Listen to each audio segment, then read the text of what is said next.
நீ போய் அங்க இருந்து என்னை விட்டு ஏய் டச் பண்ணாத. நான் எப்படி லவ் பண்றது? ஏய் டச் பண்ணாத போ. ஏய் சாரி டச் பண்ணாத. ஹாய் ஹலோ எல்லாருக்கும் வணக்கம் and welcome back to our channel. Divakar மற்றும் பார்வதி இவங்க ரெண்டு பேருமே வந்துட்டு கிட்டத்தட்ட ஓரளவுக்கு அண்ணன் தங்கச்சி அப்படின்ற மாதிரி தான் பழகிட்டு வந்திருந்தாங்க. திவாகரும் அப்படி தான் கூப்பிட்டுருந்தாங்க. நம்மளுடைய பார்வதியுமே வந்து திவாகர் அண்ணன் தான் கூப்பிட்டு இருந்தாங்க. இது எப்போ தீபாவளிக்கு முன்னாடி வரைக்கும். ஆனால் தீபாவளி அப்புறமா என்ன ஆச்சு அப்படின்னு சொல்லி பார்த்தீங்கன்னா, என்ன நினைச்சான்னு தெரியல, பார்வதி ட்ரெஸ் போட்டு வந்த உடனே என்ன பண்ணிட்டாருன்னா, எதுக்கு நான் வேற யாரையோ கல்யாணம் பண்ணிக்கிறதுக்கு உன்னையே கல்யாணம் பண்ணிக்கிறேன் அப்படின்ற மாதிரி வந்துட்டு பேசினாரு. அப்பவே வந்துட்டு கமருதீன் சொன்னார், பத்தியா அங்கே கடிச்சு இங்கே கடிச்சு மாட்டை கடிச்சு இங்கேத்துலேயே வந்துட்டான்.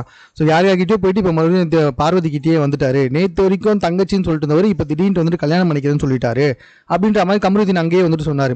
பார்வதி அப்போ என்ன பேசுறதுனே தெரியாமல் ரொம்ப அமைதியாக போயிட்டாங்க. அதுக்கப்புறமா பார்வதி திவாகர் கிட்ட கொஞ்சம் டிஸ்டன்ஸை மெயின்டைன் பண்ணி தான் வந்துகிட்டு இருக்காங்க. பட் ஆனால் இப்போ என்ன இருக்கு அப்படின்னு சொல்லி பார்த்தீங்கன்னா, எல்லா முன்னாடியுமே வந்துட்டு தங்கம் செல்லம் கண்ணு அப்படின்னு சொல்லிட்டு பேசிட்டு வரும்போது டச் பண்ணி பேசும்போது பார்வதி வந்துட்டு டேய் டச் பண்ணாத அப்படின்ற மாதிரி சொல்றாங்க. இது அவங்க விளையாட்டாக தான் சொல்றாங்க. அப்படி இருந்தாலுமே வந்துட்டு இதுக்கு முன்னாடி பல தடவை வந்துட்டு பார்வதி அந்த மாதிரி அவர் டச் பண்ணி இருக்காரு. பட் ஆனால் அப்பெல்லாம் எதுவுமே சொல்லாத பார்வதி இப்போ வந்துட்டு டச் பண்ணாத அது விளையாட்டாக சொல்றாங்க. ஆக்சுவலாக அந்த இடத்துல கோமா சொல்லியிருந்தாங்கன்னா எனக்கு தெரிஞ்சு அப்பவே வந்து திவாகர் வெளியே தான் போயிருக்கணும். ஸோ அந்த காரணத்தினாலே பார்வதி என்ன பண்ணிட்டாங்கன்னா, அதை சிரிச்சுக்கிட்டே வந்துட்டு டச் பண்ணாத, டச் பண்ணி பேசாத, டச் பண்ற வேலை வச்சுக்காத அப்படின்ற மாதிரி சொல்லிட்டு அந்த இடத்த விட்டு வெளியே வந்துட்டாங்க. ஸோ திவாகர் வந்துட்டு ஸோ இந்த மாதிரி பண்றதுன்றது நிறைய பேரால் ஏற்றுக்கொள்ள முடியல.